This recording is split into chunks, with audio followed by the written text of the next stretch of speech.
Hi everyone, welcome back to Leaf Rants. It's been a little while, hasn't it?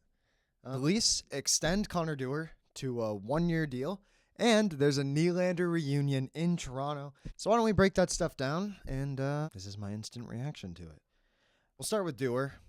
These signings were a couple days ago. I've been slacking, I know. But video should be up today. And yeah. So 1 year, $1.18 million per year. They just do 1.2, 1.15. Why 1.18? Well, there's a reason. With Connor Timmins still on the roster, so his cap hit his $1.1 million, I believe. The Leafs still have $1.275 million in cap space left over after this signing. So that means if you were to move Connor Timmins, you'd have $2.375 million left. But that means you'd have no extra forwards, no anything, no extra defense, no extra goaltending on the team. Nick Robertson is an RFA. He's requested a trade, but 1.275. Wonder what a player prove themselves deal. Looking just for purely offense, just trying to get some goals. Hasn't really grabbed a spot in this lineup at all. Wait, Connor Dewar's an RFA after this deal too? Okay, that's a steal for Brad Treliving. For Brad Trewinning here. That's a good Brad signing, actually. Ooh. Yeah, so why don't we just break down Connor Dewar right now? Because we'll get into Nick Robertson later. So he was acquired at the deadline from Minnesota for a 5th-round pick, I believe. That's pretty good value. He's a defensive winger who can play center if needed, which is very important to know. Because the Leafs are kind of looking for a 3C right now, I think. Unless they really want Max Domi to be there and Pontus Holmberg to be a full-time third-line left winger. I think Holmberg's better on the wing, by the way. I think he looked a lot better on the wing up in the lineup. I like him a lot. But whatever. Dewar, he's decently physical, and he has an offensive upside to him. But, he's more of a defensive winger. That's just kind of who he is. Whatever. Making sure my mic was good. Sorry. He played 6 games in the playoffs this year. He had 1 assist and was -1. Not best, not the worst. He plays on the penalty kill a lot. He came from Minnesota. He was okay on the penalty kill, decent enough. He was already a team that had a very bad penalty kill this year. He came here. He wasn't amazing. What do you expect? His career in the playoffs, he got his first ever playoff point this year. He's played 13 games. He's a -3. Whatever. I don't really care. Let's see his career points. His career points, this year he played 74 games, had 11 goals, 8 assists, and 19 points, was a -8 in total. Can I see with just the Leafs? Yep, he played 17 games with the Leafs, had a goal, 4 assists, and for 5 points, he was a -2. Now, this season, Connor Dewar had 11 goals, right? 11 goals from a 4th-line winger, that's pretty good. Now, if you're like, oh, that's a bit too much, he doesn't score, and you're weird like that because you don't see other things. Did you enjoy the Max Domi signing? Did you? I'm genuinely asking. Did you enjoy Max Domi signing? The answer is probably yeah. You know how many goals this year? He had 9 goals. Even if Connor Dewar never came to Toronto, he still would have had more goals this season than Max Domi in less games. He played 6 less games and had 2 more goals. Now, obviously, Max Domi has he's more of a passer. He has an offensive upside to him. Connor Dewar has that, defensively. Does that make sense? Connor Dewar can be a very good forward. Moving forward on this team defensively, don't expect him to come in here and be Austin Matthews. That's all I'm saying. So, wrapped up Connor Dewar. I quite like this deal, especially since he's an RFA at the end. I didn't know that until right now, actually. Let's get into the Nylander deal. Alexander Nylander. Alex Nylander is his name, Alexander. I don't know. Alex Nylander signed an AHL deal with the Toronto Marlies. So he's sort of a Leaf?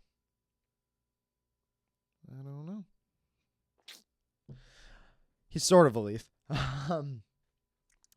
I think this is so that he can light it up in the AHL, earn himself that NHL deal, and not have to go through waivers while doing all this. He's here to prove himself. I actually thought he was really good on Columbus. He played 23 games with Columbus. He had 11 goals. He came from Pittsburgh, playing 5 games, put up goose eggs all across the board. Not a penalty, nothing. He had 10 shots, didn't score, didn't have an assist. Plus minus was a blank 0. No penalty minutes, no anything. Goes to Columbus, plays 23 games, puts up 11 goals, 4 assists for 15 points, only a -1. He was only a -1. And averaged 16 minutes and 46 seconds of ice time on a bottom 4 team in the league.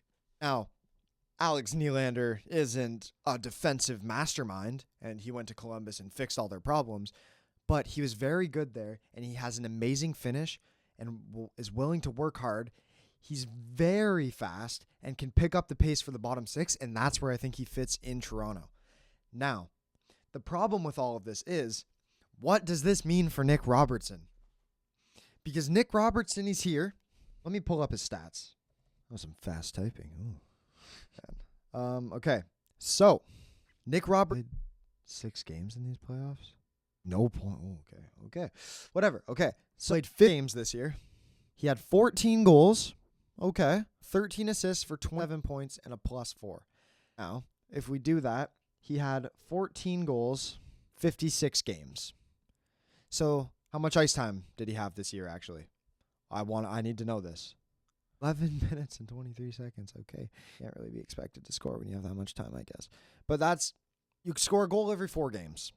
Alex Nylander played 28 games. He had 11 goals in 28 games because he did play those extra 5. That's .39. Scoring almost half a goal a game. Like, obviously, he's not going to do this in Toronto because we have snipers for a reason. He's not going to get these power play minutes. We have Austin Matthews, John Tavares, William Nylander, Mitch Marner, Morgan Riley, blah, blah, blah, blah, blah. You get what I'm saying. Max Domi, all these guys, right? He's not going to have a spot in the top 6. But that bottom 6 for Alex Nylander?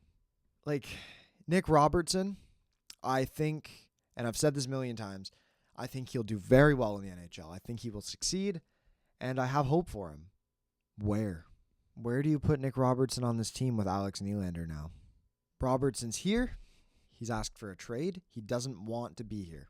Now, should we get rid of him just because he says, I don't want to be here? No. No, you shouldn't. Do you want him to be here? And be like, well, yeah, is he young goal scoring? We have Alex Nylander now. Alex Nylander solves every single problem in the world. He's the world's best NHL player. No, that's not what I'm saying at all, okay? I'm not saying he's going to come in here and put up the same points. Not saying he's a better player than Nick Robertson. I'm saying Alex Nylander is here to prove himself, but he's the exact same player that Nick Robertson is, except he's right-handed, I believe. I'm going to feel real dumb if he's not right-handed, and I'm just thinking of Willie. Okay, yeah, he's right-handed. Leaf. He's here. Obviously, they made this deal for a reason. I don't know what this means for Nick Robertson. Is he a Leaf? Is he not a Leaf? Hopefully, we'll find out before the season starts. Dewar signing was really good. You can't go wrong with the Nylander brothers being reunited. So, thank you so much for watching. If you liked it, then clicking like really helps. And if you thought it was really good, then, subscribe is always nice. So, thank you very much. I hope to see you in another one sometime soon.